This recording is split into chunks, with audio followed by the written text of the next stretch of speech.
You're listening to Hockey Talk on the Rock All right, stop. with Laura and Keith. It's interesting. So let's back up a second. He played absolutely out of his mind. It made no sense to me. And now, Already? here are Wow. your hosts. What, episode 17, is that right? I think so. Oh, it's just like flipping a calendar page by page. It's going by so quick. It is going by fast, yeah. Not a great week. No. Not a great week at all. Literally just came off a loss for my guys. And, well, let's jump right into your guys. Yeah, so the Canucks week, it started off really good. It started off, with their best effort of the season against Winnipeg. And I'm going to go out and say I think that's really the only good game they've played all season. They managed the puck all right in that game. They were able to generate scoring chances and just all around played a good game. Unfortunately, they could not pull off of that. And the next 3 games were all awful. And I'm at the point where I have firmly jumped on either Fire Benning or Fire Green. And it's an interesting position because I think everyone's kind of on the same page. We all agree that Benning is really responsible for a lot of the issues that the Canucks have. However, I think if they fire Benning, it's not going to do anything for this season. Yeah. And I don't think firing Green's going to do anything for this season either. Well, the only reason why I say that I would be inclined to lean that way, I guess, is to me this team looks like a team that's given up on their coach. Looks like a team that isn't getting the message, and I like Travis Green. I think he's a good coach, but there's something there. If either he can't get his systems through to the players, which again, it could be that they've had the busiest schedule of any NHL team to start this season, which isn't an excuse, but they haven't had really any practice time. So if he did want to implement changes, it would basically be on the fly. And I give him a bit of wiggle room there because I'm like, okay, whatever. But it's just the amount of turnovers, the amount of breakaways, the amount of odd man rushes, and it's almost funny, except it's not. It's just like a general lack of defensive systems, you know? Yeah. Um, And this is basically their team, right? Like the first game that they got blown out by Montreal was kind of like, okay, whatever. The defense is super young, they're working it through. But now it's just a mess. yeah, now you're not looking forward to any Montreal games. No. Um, I mean, thankfully they don't play again until March. yeah. So we got a bit of a break from them. But I mean, I don't think unless something drastic happens tomorrow, I don't think they're gonna beat Toronto. I mean, you never know. Ottawa beat Montreal the other night, so you never know in that sense, right? But it's why I picked Montreal to win the division, because I just kind of looked at the depth wise of the team, right? They're a deep friggin' team, and that'll bring me back perfectly to jumping on the Fire Benning bandwagon with you, because it doesn't going to your Leafs discussion quickly. You look at Spezza being, I was so pissed. I was so mad when he scored. Right? And I mean, you could say, sure, you got a hat trick out of Sutter, but Sutter's making $4+ million. And at his height of his best, he was never anywhere near what Spezza was. So it just shows Benning's lack of ability to identify the proper pieces for the role players. Yeah. And throw too much money at the Beagles and the Senators because that's the term. I mean, I realized a few years ago it made it seem like they had to throw extra years at guys to get them because Vancouver was a crappy team. Yeah. But I think there was probably another way around that, considering it's Vancouver. It's probably one of the most nicest cities you can play hockey in. Yeah. And it's frustrating. Yeah, I do think, and I almost texted to the radio the other day that it feels like Travis Green has lost the room, but I feel like if they were to fire Benning, because he's just made so many dumb moves. And I mean, he's made a couple of good draft picks, but they're at the top of the draft. I mean, how Yeah, much credit can you give to him? I guess Besser hit late, but Besser, Hoglander, like there's a couple there that I think you can give him some credit for. I mean, Pedersen to some degree, right? He wasn't hyped up that high when they took him. The thing about the Canucks too, like kind of going off of that, is that this year their role players have been okay. Like I'm not talking defensively because no one on the team has been okay defensively, but offensively you have gotten goals from Sutter, you've gotten goals from Mott. Roussel was noticeable. It was either the last game or the game before. I don't think he's been great this year, but there's stuff. It's really the big guys that have failed this team so far. I mean, again, I think that Horvat had a good start to the season. He's been quiet. He scored last game, but he's been quiet for a while. Besser had a good start to the season. Again, he's not, though, like dominating play. And Pedersen has had glimpses. That goal against Montreal the other day was pretty vintage Pedersen, but he's not controlling again the play. In that first period against Toronto, it was like Vancouver was out there for a skate and Toronto was playing a game. Like they didn't generate enough chances. Anderson looked so shaky in that first period. I was like, oh yeah, they just got to get some pucks on net and they're gonna get some goals. But they didn't do anything. Yeah.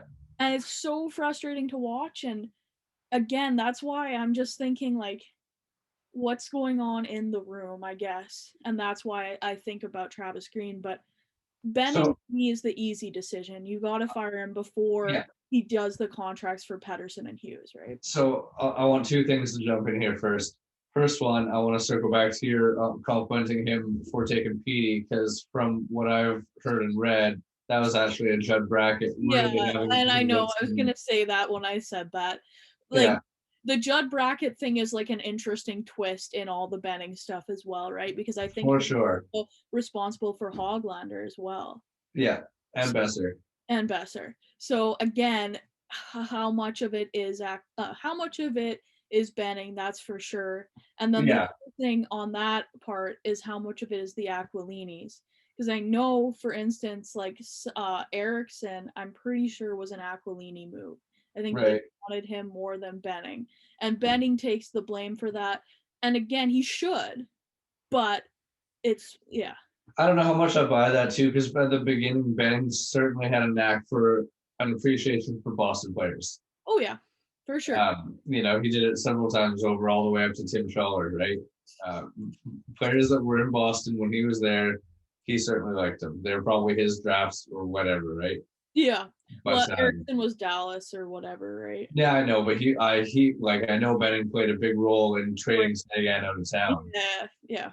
So, right? You don't want to bring that one up, but yeah. So, the Judd Brackett thing is a big thing against Benning, I think, because, well, yeah. And the other thing is they were talking today about how not the Canucks big five, because Myers is in there, but it's like Hughes, Petey, Besser, Miller, and Myers are in the bottom 7 in the league for minus. Yeah. And so they were kind of kicking up the theory, and it runs along the same vein of Travis Green losing the room, but more of saying that the core, or what is becoming the core, is so shaken by letting Markstrom and Tanev walk, to which I say, boo friggin' who? I don't think it can just be that, right?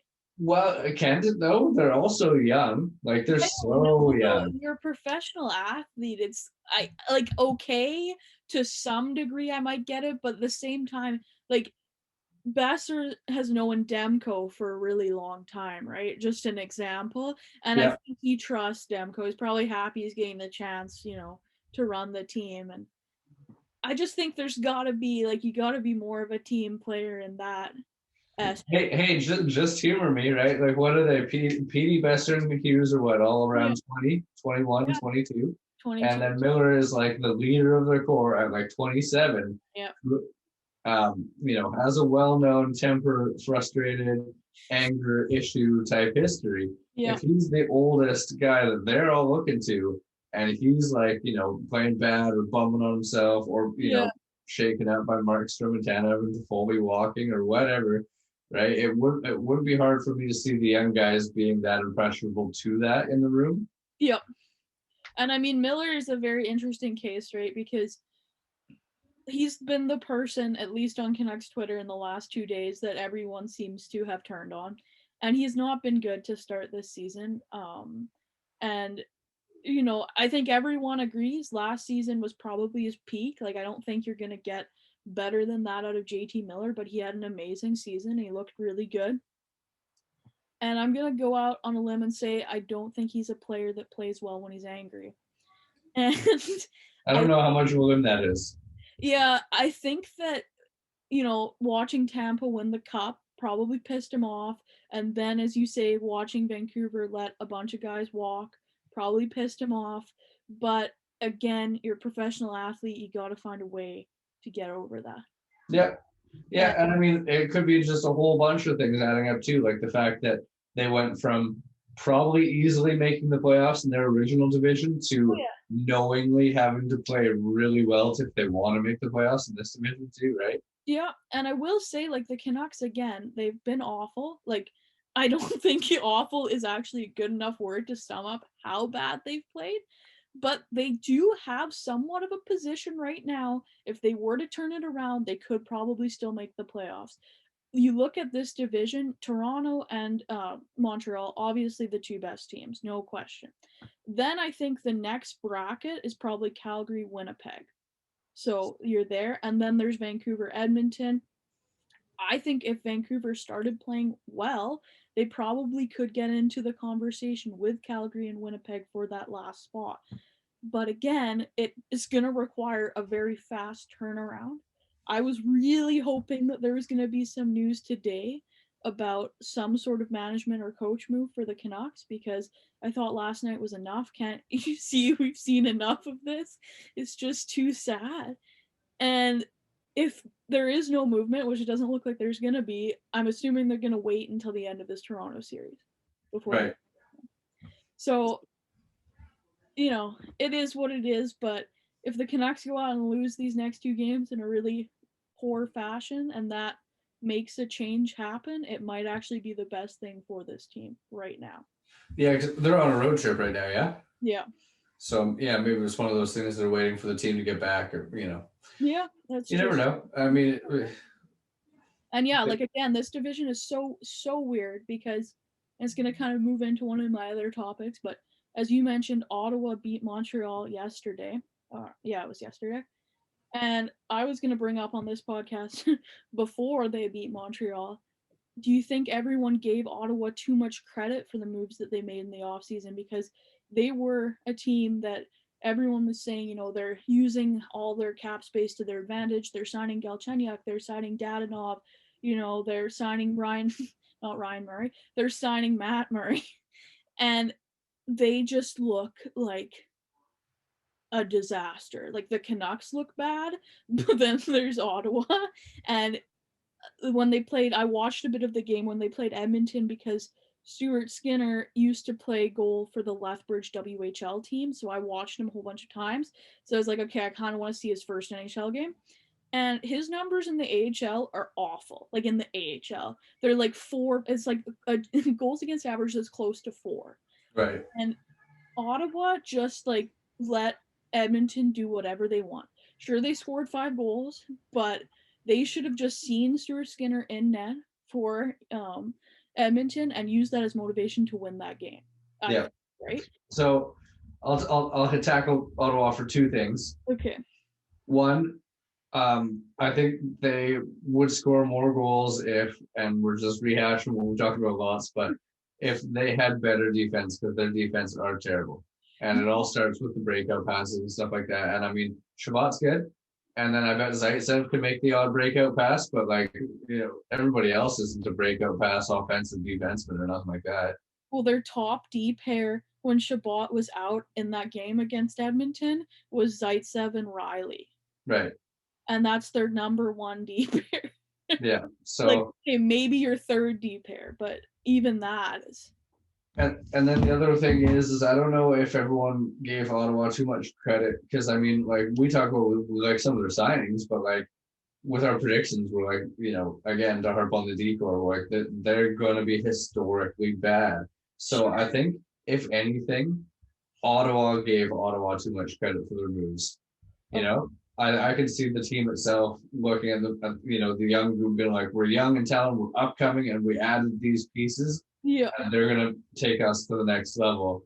Whereas I didn't expect them to get like stomped on as much as they have, which is I mean, I have no faith in Matt Murray as a goalie anymore, but I didn't think he was gonna be that bad. Like I thought he was better than this. Bad, to be honest. When they signed him, I thought that's a very weird move for Ottawa, given his history. Now Pittsburgh doesn't look much better. Like Jari hasn't been great either. So I don't think I think they win by far because they got the draft picks for him, right? But it's not much of a choice between those two goalies. Yeah. Whoever ended up in Ottawa would have sucked, basically. But he's been, like again, against Montreal, he played really well evidently. I didn't watch it, obviously, but I heard he made a bunch of saves and he looked okay. But they signed him for a crazy long deal too, like at a lot of money. And again, it's Ottawa, so it doesn't really matter because they have lots of cap space, but it's just weird moves. And the other thing about that is like the moves that Pierre Dorian made, like Galchenyuk's hardly been in the lineup. He was scratching Colin White, who again he signed to a big deal that doesn't look very good. Yeah. And just now they called up Brandstrom. Only because of the injury though, right? Or whatever. Put Coburn on waivers. That's right. Which again, it's just all weird moves, but they're a disaster to watch, and they make me feel mildly better about the Canucks, but not much. Yeah. So I think in a way they might have looked at New York and went, they added the right veterans with this group and they've kind of turned it around really surprisingly quickly. Even, I mean, like New York stumbled out of the gates a little bit this year, but it seems like Shesterkin's kind of figured it out now. We'll get to New York in a sec.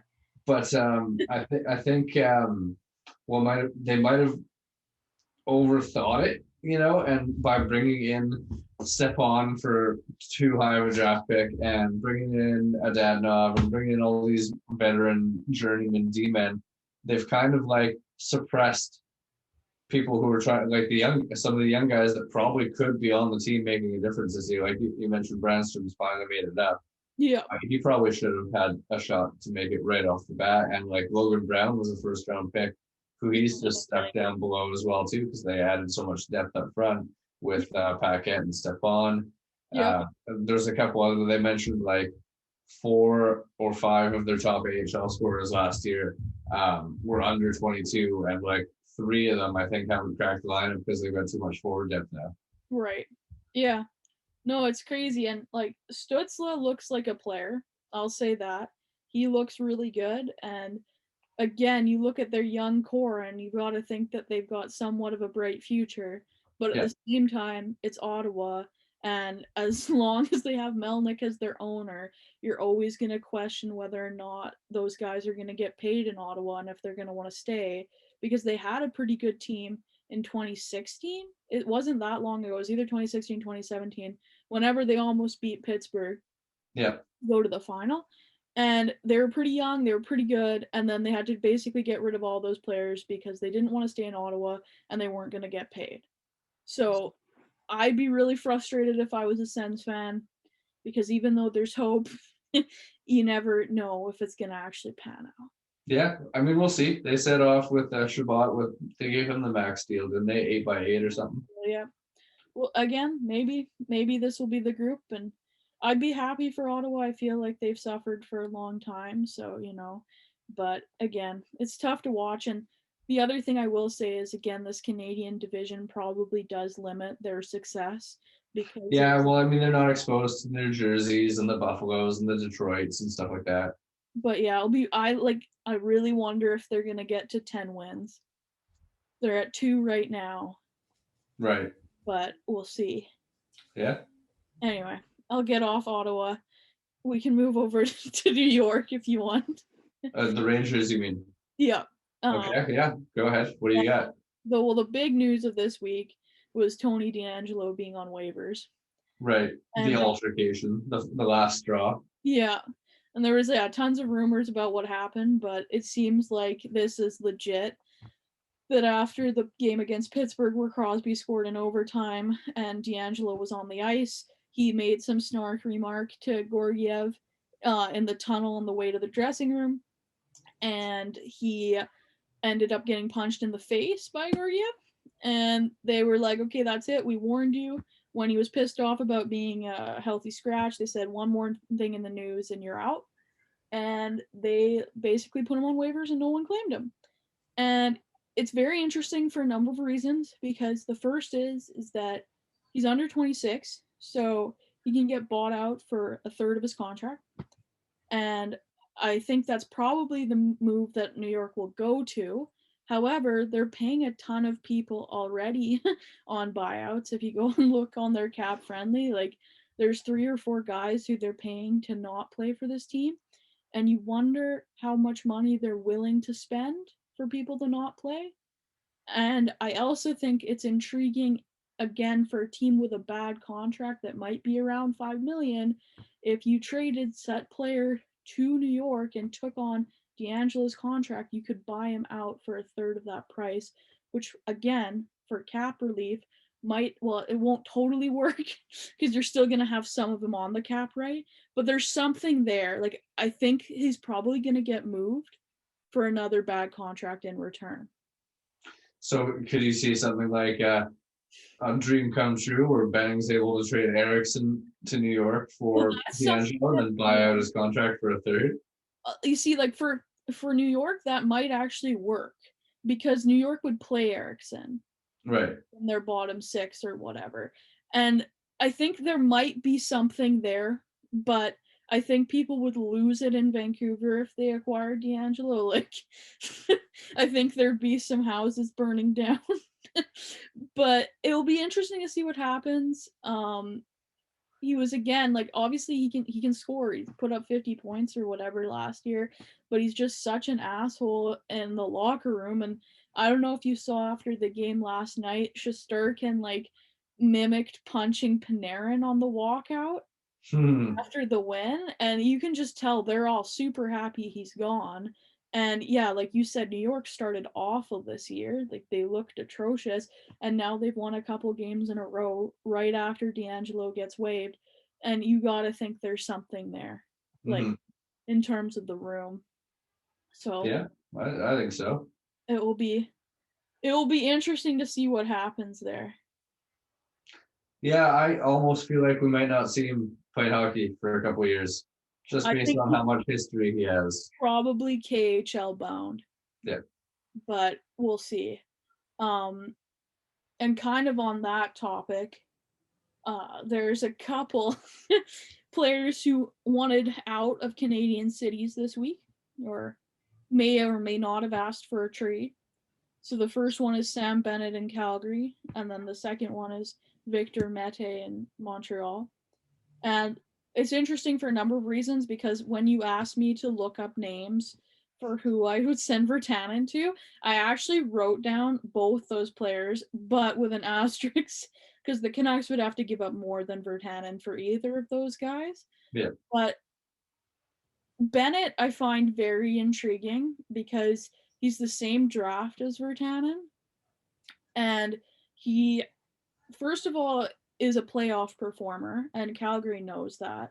So he's had really good playoffs, really poor regular seasons.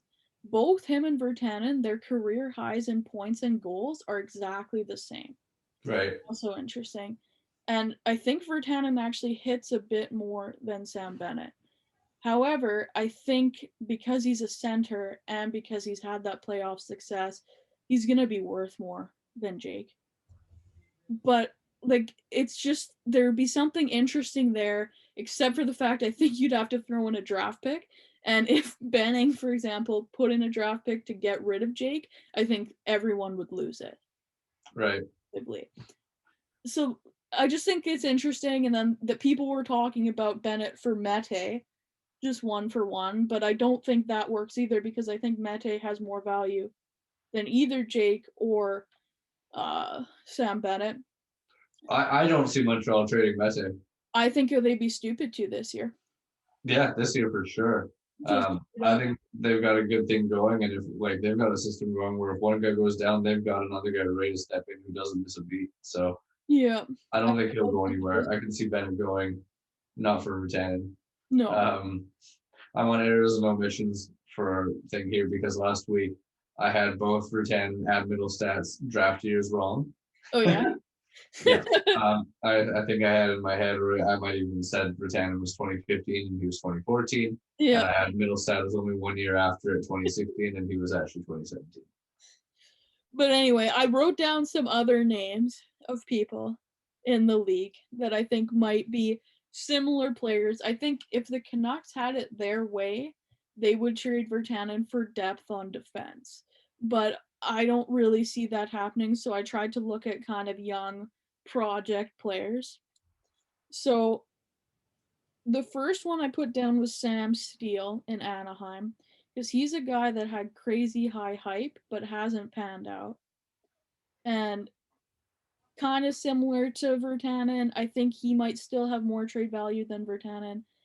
If I was the Canucks with Middlestad, the only thing I would say is that I would be the one asking for something more, because Middlestad hasn't even done anything close to what Vertanen's done at this point, which is saying something because Vertanen hasn't done much. But he has scored 18 goals and he has played multiple seasons in the NHL, whereas Middlestad in Buffalo hasn't been able to do either of those things. Yeah, I was with you on that last week, but now that I realize that Middlestat's 3 years younger instead of 1 year younger, I kind of, I don't know. I don't know. I think they had Middlestat playing on the top line in Buffalo's last game. Yeah, he's just not there.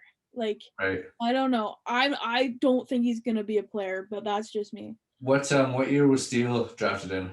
Steele was after Vertanen, but not. It's right around the same time. I'm pretty sure. Let me look it up because I'm probably lying. I felt like Steele was a Middlestat type draft. I thought he was a younger guy.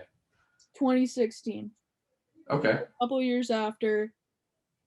Yeah, like, and the other thing too with these guys, basically that I'm naming, they're all guys who've played on shitty teams that should be getting opportunities to score or play, and they're not producing. So it's either because they're playing on shitty teams, but then they're probably not that good a player. Right. So I put Pavel Zacha in New Jersey for a similar kind of reason. He hasn't panned out very well.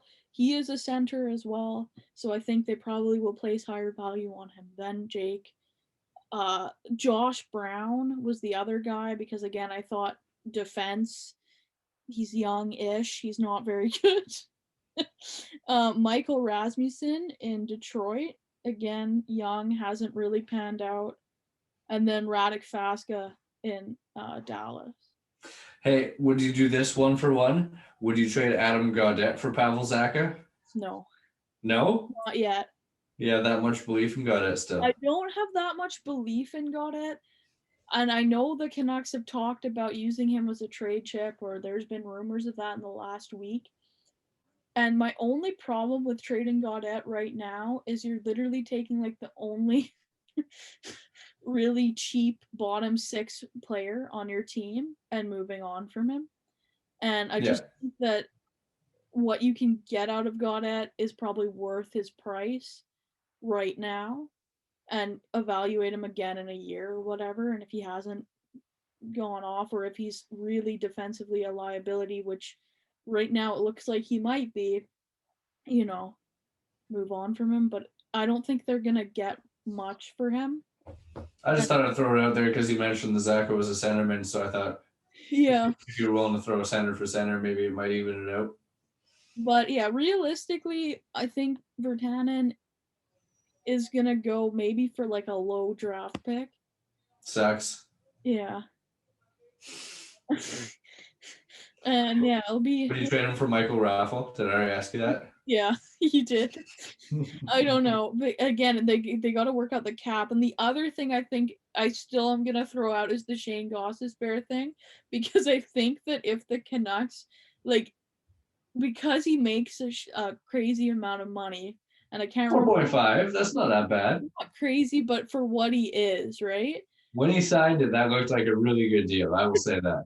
It's true, but you wonder if maybe the Canucks could dump like a Brandon Sutter or someone to Philly for Gostisbehere, and I don't know why they'd really want to do it, except it would be a change of scenery and you get rid of the cap hit. Although again, Sutter's coming off the books this year, but it's defensive depth, and maybe it works out better in Vancouver. But And any other year, I would say I could see it, but I think this is similar to like Mete in Montreal, where like Philly's got a good team, and whoever just I can't remember, was it Myers or somebody just went down with an injury, and yeah, so Gostisbehere has been their seventh guy, and he's actually looked okay since he stepped in. yeah, So they probably wouldn't mind keeping that luxury with the short season year. yeah. Anyway, I think there'll probably be like way less trades, as we've talked about. Yeah. But it has been interesting that I feel like this year the most players have come out and said, I don't want to play for this team than I ever remember. Yeah. You got Laine, Dubois, Ross Levick, you've got Mete and Bennett, and it just seems like a lot. And maybe people are wanting to play closer to home because of COVID and all that stuff. I don't know. But it's interesting. Mm-hmm. Agreed. It's the I know NBA that- effect. yeah. I know that a lot of Toronto fans are thinking that Bennett's gonna come to Toronto. Oh yeah. I'm not sure why, but that's the rumor I've heard. Mm. Anyway, I got a couple more points. The first one, I wanted to get your thoughts on the Travis Konechny scratch this week. No, I mean that's classic AV, right? He doesn't care what the media thinks or if it's the best player, and I don't know. I've ballsy to scratch a guy who's currently the current goal scoring leader and points leader, but the majority of it was on the power play. Yeah. And I mean I didn't notice it, but if he was totally slacking off 5-on-5 or not back checking or whatever, like yeah, he's still young. Send him that message. Yeah, it's funny though, just because of how good of a start to the season he had, I guess, offensively. But you're right, it's totally classic AV. Yeah. Yeah. No, I mean, I don't think there's anything to worry about there. I think it was probably he's a young guy. He's in the second year of his first big contract, and maybe he's getting a little cocky or a little cutting corners or whatever it is, right? And Yeah. I don't think there's anything wrong with it. No. Kind of bummed Carter Hurts out with back spasms. I know, I'm bummed too. I need him for my fantasy. Did you end up dropping DeAngelo for Gustafson way back? I dropped him a long time ago. Nice, that was a good move. It was basically as soon as they scratched him, I'm like, yeah, I'm not keeping him. But I'm currently winning my matchup this week, which is good because it's been rough in that league for me. So You're doing well on ours. yeah, gotta balance it out. I'm crawling back though. I know you had a crazy night. I was like, frick. All those. But I mean, I was also happy because I have Philip Forsberg in my league, so I was really happy about him. There you go. All the frickin' Maple Leafs I wasn't happy about. Anyway.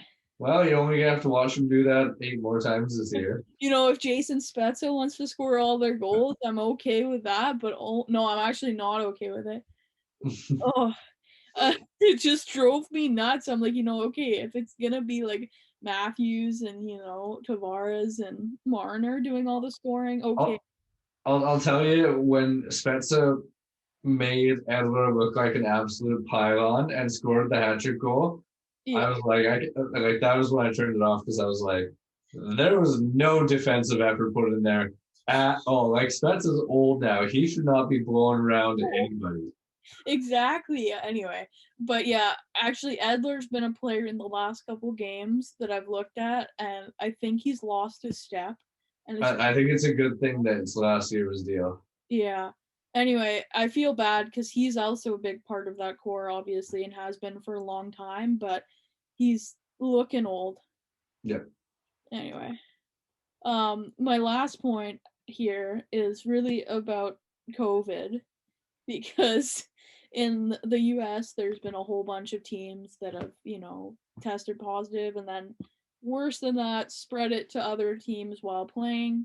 And the problem seems to be those basically the tests that they're using for COVID take 24 hours to process. So sometimes there'll be a player test negative on one day, they'll get tested again on the game day, and they won't know until the following day that they're positive, which is like what happened with Buffalo and New Jersey. So New Jersey has like their whole team on the COVID protocol right now, whereas Buffalo now has a bunch of players and their coach Ralph Kruger.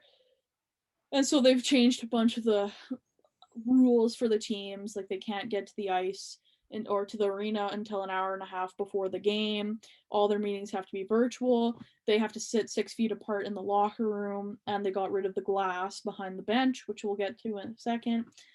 And I think the move that the teams need to do really is just move to the rapid testing, which, yes, there's higher chances of getting a false positive, but it's probably better in the long run for the league.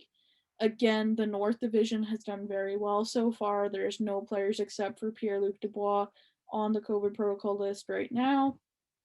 And what I'm interested to see, I know we talked about this before, but again, is that 56 game season. And if all teams do get there, which I don't think they will right now, but if they go off point percentage, if the North Division finishes on time, and then the rest of the league is playing 2 weeks of makeup hockey, does the North Division start the playoffs 2 weeks early? Yeah, I would bet they would, but I bet you they would space out the game. Like they would do like a Monday day off, Wednesday, and then give them 2 days off to travel to wherever they're going next, and just like make it progress, but slowly, Yeah. So they wouldn't have that 2 weeks off or whatever. It would be more like maybe they would finish their rounds just as the makeup games are getting done. So they're only like waiting for the first round to finish or something. Okay. I don't know. I mean, they could probably get away with it this year more than any other year because that the first and second round are going to be in the same division, right? So they could probably drag out the first and second one around a bit, yeah, and then have the other ones more compressed. It'll be interesting. And then like I know we talked about the Olympics in the summer and whether or not it's going to happen. There's all sorts of rumors that Florida wants to host the Olympics if Japan backs out, which is just like the most Florida thing of all time. And the other kind of constraint on the league right now is the Winter Olympics, because if they're letting players go, they're going to have that 2 week break next season for the Olympics. So I'm thinking they're probably going to want to start in October next year, in which case they're going to have to try and hand out the cup as soon as they can. But again, it's all like totally up in the air. And the COVID thing right now for the NHL is a pretty big deal for teams not in the North. But we'll see. We'll see if they can pull it off. Yeah, it'll be interesting how it impacts the fantasy leagues. Oh yeah, no. I was thinking about that. I'm like, man, I gotta stock up on Canadian team play. Well, right. All of a sudden, Dallas or Florida or whoever doesn't make up 4 or 5 of their games, then you miss out on points from whoever you got Canadian team. But the points percentage thing might end up sucking a little bit. It would be unfortunate if they have to do it that way. Like, I don't know if you listen to when they talk about soccer, but they talk about the Whitecaps and the MLS quite a bit. Okay. And it sounded real Bush League how they went into the playoffs last year on points percentage, because like there was teams that like they made the mistake and had COVID and couldn't play a lot of games. Like, I don't know, let's just say 7 games less than Vancouver, but their points percentage was better, so they got in the playoffs basically for playing less games and being less responsible as a team. And that's crazy.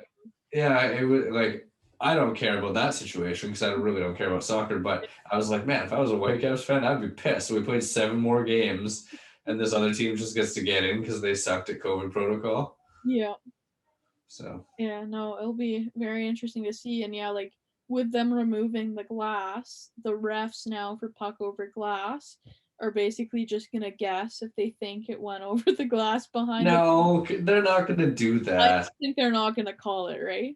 Well, I think simple enough. At least they'll put like a thick band of tape at where the height's supposed to be. So They at least haven't so far, but it's only been 2 days, right? I know. I'm thinking they'll figure that one out pretty quick, so that at least they can be like, did it go above the tape or below the tape? And they might even add like a review for that one because they took out the glass. But I think that I feel like they should be smart enough to get around that one. Yeah, that's just one of the ones that I was like, it's waiting for a disaster, and a disaster is in someone to get really, really mad. But yeah, that'll be one. I'm gonna keep an eye on that one. You want to bet that like Tortorella gets real mad and then jumps up into the stands, then runs over the other bench and just mosh pits in there? It'll be pretty funny. Yeah, it adds some entertainment value. Yeah, but yeah, the Canucks, they need to put it on now. Big game tomorrow. They're all gonna be big games now. They're all big games. Yeah, They're a quarter of the way through. I know. So I guess final note, quarter of the way through report card. For the Canucks. Yeah. I think this one's pretty easy. I think it's an F. Yeah, not even a D. No, like the amount of lopsided scores, and then on top of that, the fact that outside of Ottawa, they've won like 2 games this season. And again, I would really only consider the Winnipeg game they're good. Like they played well. You know, the Ottawa games, I guess the last game against Ottawa, they played okay, but the first 2, they weren't great. It's just they won by a lopsided score because Ottawa's Ottawa. Yeah. Yeah, they just look lost. Yeah, I agree. I'd give them an F. They're 30th or 31st in like every, shots against, goals against, blah, blah, blah. So yeah, I'd agree. Can only go up from here, right? Yeah, I know that is the thing, right? This team is not bad. The roster is not that bad to be playing the way that they're playing. That's the thing. And yes, they're not a defensive team, and we know that. But like the mistakes they're making defensively is like freaking pee-wee players. Like it's just I can't even make it up. Yeah. Anyway, it's got to get better. I'm hoping they get at least 1 win against Toronto because I don't think I'm emotionally prepared for them to lose against Toronto 3 times in a row. But again, if that's what it takes to get some change, maybe it's not the worst thing. Well, you never know. When we do this again, probably in a week's time, as long as we don't start the episode with you looking like this, I think we'll be okay. Cry the whole way through.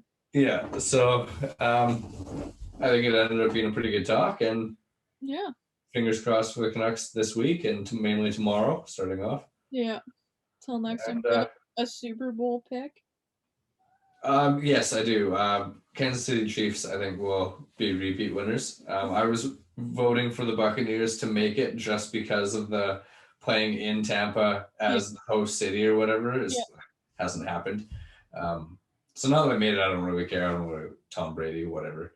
Yeah. I don't know. Kansas City, I think they'll win. They should win. Yeah, it'll be good, I think. I don't normally watch the Super Bowl, but I'm gonna watch it this year. So. That's cool. And you're gonna pick who to win. I don't know. I'm gonna say Tom Brady does it. Wow. And I don't know why. Probably just because it's the opposite of what you picked. Fair. Want to keep it interesting. But I think it would be interesting if he can pull this off with the new team. And I think either way, it's going to be a good story because you either have the symbolic passing of the torch of like the best quarterback in the league, which you kind of had last year, but you'll really get it this year, or you have Tom Brady winning again. Yep. So. Yeah. All right. Well, we'll have a whole bunch more to talk about next week, I think. Sounds good. Hopefully all good news. Yeah. Peace. All right.